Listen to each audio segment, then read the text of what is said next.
You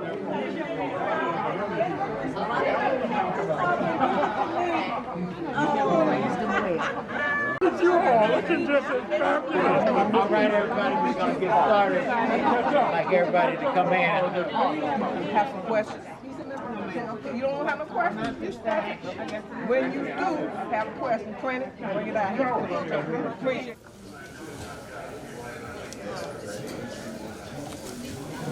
Testing 1 2 1 2. Testing 1 2. Testing 1 2.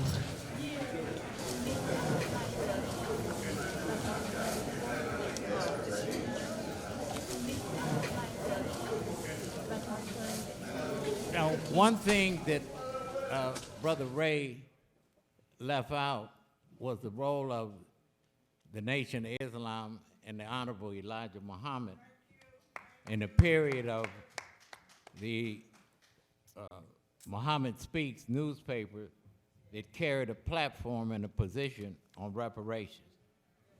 We are here at Malcolm X College that grew out of Crane Junior College in the late 1960s.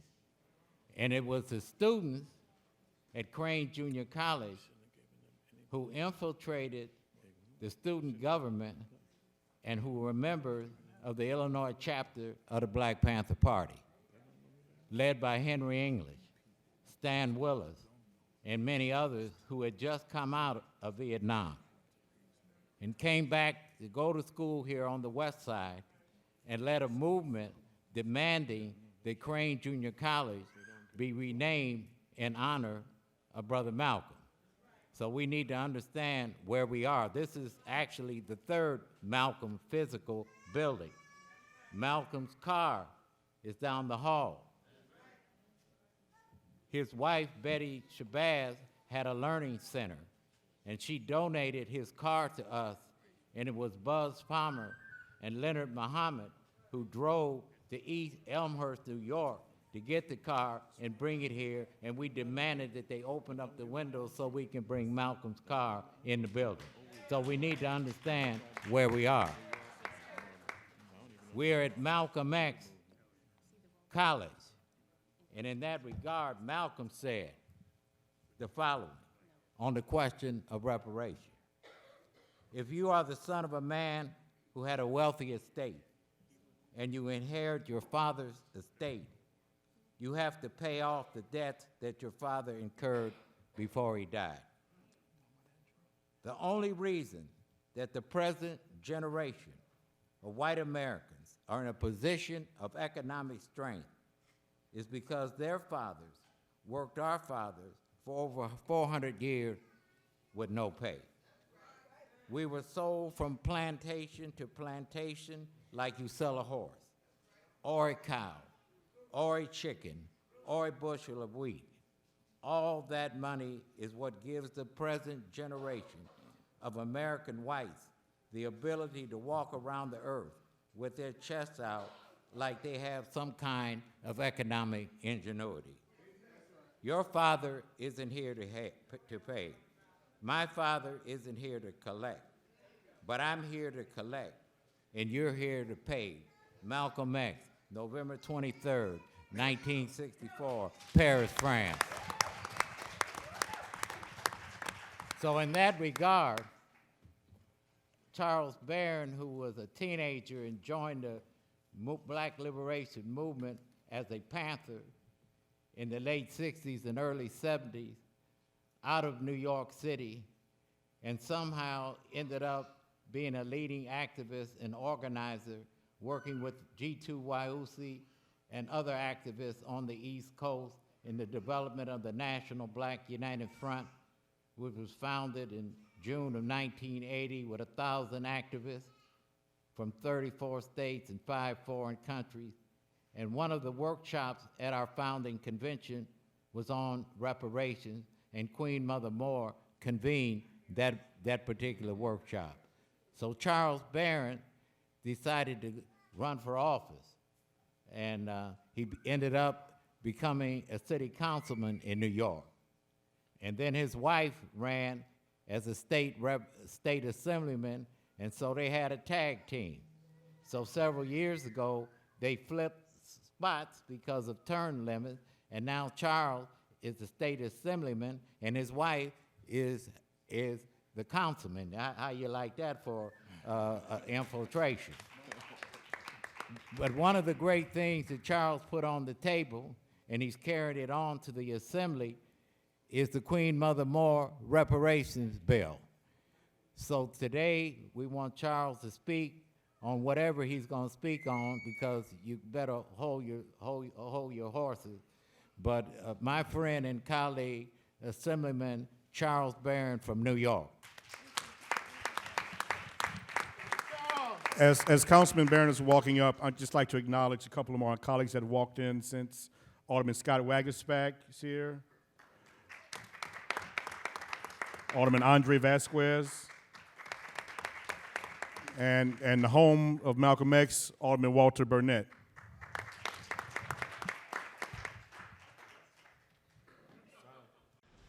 Black power. Black power. Say it like you mean it. Black power.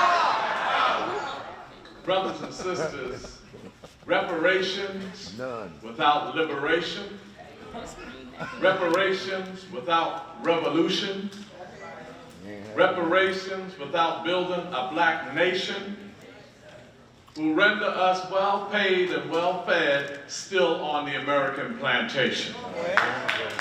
Still on the American plantation. So as we raise the issue of reparations, we have to raise the issue of revolution. We have to raise the issue of systemic change of a racist, parasitic, predatory, capitalist system. And as long as it exists, we're going to have problems. Our liberation is through revolution. I believe that's the only solution. So I want to give credence to the Black Panther Party and all of the political prisoners. And by the way, we were fortunate by being in the electoral process and not of it. We were able to free Herman Bell, who was incarcerated for 40 plus years, and Seth Hayes. Both were freed from New York State prisons. So as I speak of reparations, you know, there's certain issues that come up. When we ask for reparations, it's interesting. First thing, some whites will come up to you and say, how much? How much? You know, if I say every penny you got, you know. So when they say how much, nobody asks the Jews how much. Nobody asks the Japanese how much. I say to them, a crime has been committed, a people have been injured, and compensation is due, period. And sometimes we say, okay, you want to know how much? Martin Luther King said 800 billion in the 60s. The Amali Yeshiteli and the African People's Socialist Party, they came up with 4-point-some-odd trillion. Others are coming up with 6 trillion. So put the number out there. They say, well, how are we going to pay that? Well, you have a $22 trillion national debt. How did you get that debt? What did you spend that money on? And how are you paying that debt back? Right. Well, if you could pay 22 trillion back, they have a debt service. You take our 6 trillion, we'll take a couple of billion each year till you pay the debt. Reparations is a debt owed. Let's not get confused with things that they're supposed to do for you as tax-paying citizens. Don't give me no scholarships for reparations. That's right. That's what we're supposed to get as tax-paying citizens. So when you're talking about reparations, it's a debt owed. Right. Don't you determine, the oppressor can't determine what they should pay you. Corporation can't say, you know, I was wrong, here's $5 million. No, you don't determine that. We determine that. And land has to be the basis of our payment. Land has to be the basis of our payment. So as we raise these issues, and please, between us, we argue about who should get it. Who should get it? How much? Listen, ain't nobody giving you nothing. You arguing over something that nobody made a commitment to give you yet. I don't think we should argue over something that nobody made a commitment to give you. Come on, I know we should get paid, not this African, this one. We're Americans, we're not African. You're arguing over something not a single state, congressional, municipal legislation is offering you a penny, and you're arguing over something that you're not even offered. We need to fight together in unity on this. Let me get to New York State, the Big Apple. We ain't never had a fight, but New York City, little is known that New York City was the second largest slave-holding city in the country. New York. New York had slavery from 1626. Y'all remember they called it New Amsterdam? That was the Dutch. And they brought enslaved Africans to build the foundation of New York. New York State was New Netherlands. New York City was New Amsterdam. And then the English came with the Duke of York, beat the Dutch, and by the way, Peter Stuyvesant said that he could have beat the English if he wouldn't have to feed his 200 enslaved Africans. If he didn't have to give them food, he would have won that war. England beat the Dutch in 1664 and called it New York. And all of us sometimes we say, hey, Brooklyn, Brooklyn. Brooklyn is a Dutch name. Brookellen. And I know we know Harlem, Dutch names. That's how they conquered in New York. Murdered us. Stripped us of our identity. Raped our women. We sitting over here arguing with each other. They raped our women. Come on. Murdered us. Did all of this to us and had a nerve. You are lucky that we call in conferences. We should be talking about scorched earth. But we sitting here having conferences trying to work things out. America better listen. Reparations is the defining issue for the 21st century. They better listen to us. They better listen to us. And if we rise up like we should, they'll be so glad to pay you when 50 million African people rise up and say, we will not be governed anymore until you pay us our reparations. They will pay you. But we're going to go through the legislation process. So I put a piece of legislation together in reference to Queen Mother Moore, who put 1 million signed petitions on the desk of John F. Kennedy, the president, for black people's life. Never did nothing for us. You know, we are interested people. This is the lionest country that there is on the planet. You know, Christopher Columbus discovered America. Only thing he discovered was that he was lost. Abraham Lincoln freed the slaves. He was a racist cracker who didn't want us in this country and wanted to deport us back to Africa. And he only freed those enslaved Africans in the states that were in rebellion against the Union, which he had no jurisdiction over, and the ones that stayed with the Unions, he said, you can keep your slaves. So we got to get this thing correct. My bill simply says this. We want to set up a community commission on reparations remedies. I don't want your apology. I don't want to be studied to see if. This is a commission on remedies. Remedy. And we will determine the form, land, the amount, and who's eligible to receive it.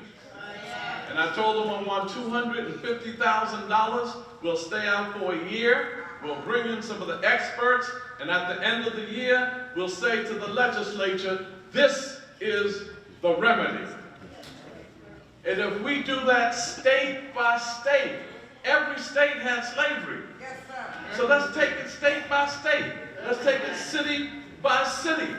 Sometimes when you're big big bite and say, oh man, we can't really do that. They ain't gonna give us that. And this is interesting what they're doing in Congress now. We had a black president.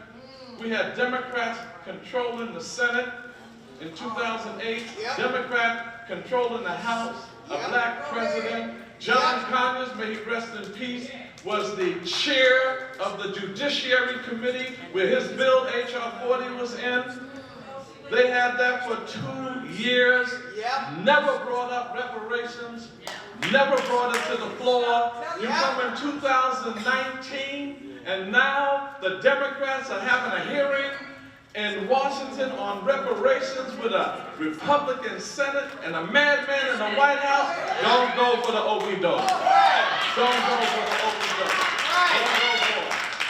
They have no intentions of seriously taking reparations on. I don't care. Why would they do it now? You had a chance to do it when you were in power with a black president and didn't do it. So now they don't have a black president to get out the black vote, so they want to appeal to you with reparations that they have no intentions of honoring. We say to those Negroes in their house, let me stop. Let me get here. Anyway, let me get back to New York. We have 40 of my colleagues have signed on to the bill. We got it out of the first committee, the Government Operations Committee, and now it's in the last committee. It's in the Committee of Ways and Means, and we're going to put a full force out next year, next session, to get it out of committee. We have a black head of the Senate and a black head of the Assembly. And you know, we got to look out for neo-colonial black puppets of the Democratic Party. Visibility of black visibility is not black power. Especially if they are not committed to you. Dr. Lonnie Grenier in her book said that there's two kinds of blacks. Some are descriptively black, they look like you. Others are authentically black, they are committed to you. We need authentically black radicals, revolutionaries, running for office in these local city council seats so we can have power. When we said black power in the 60s, we did the black.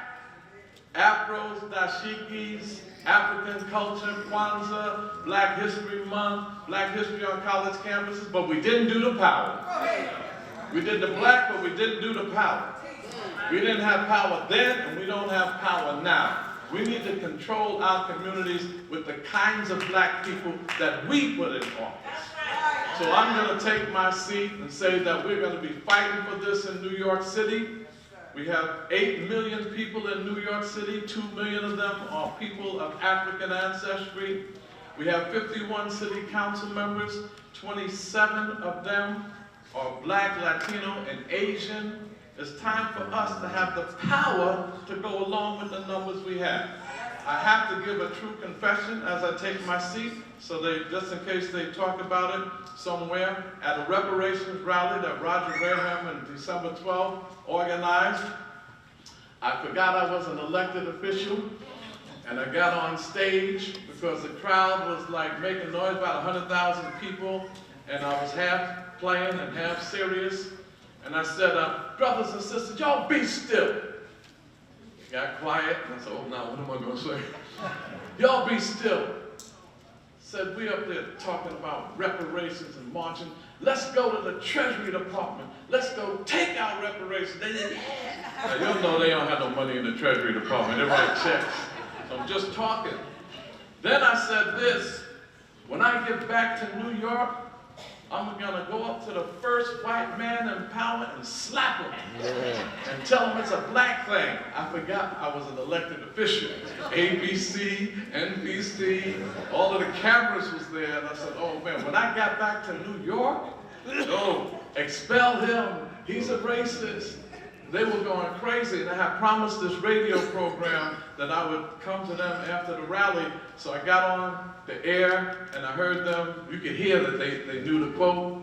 So they said, Councilman, good morning. I said, good morning. They said, how you feeling? I said, great. It's great to be alive. I just feel great. And they said, did you say for my black mental health, I'm going to slap the first powerful white man I see and tell him it's a black thing? I said, absolutely. That's what I said. And they said, could you explain that? Just to mess with them. I said, yes. It was a case of oratorical improvisation and black hyperbole. And I said, what?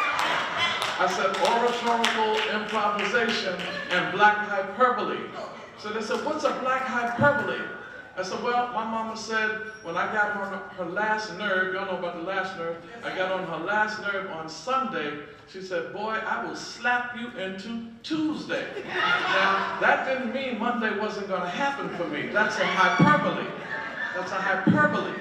So they said, well, tell me another one. I said, well, my mother said, I brought you in this world. That is not my mama's commitment to murder. That's a hyperbole. So they said, oh, you were just playing. I said, no. My mama wasn't playing with me, and I ain't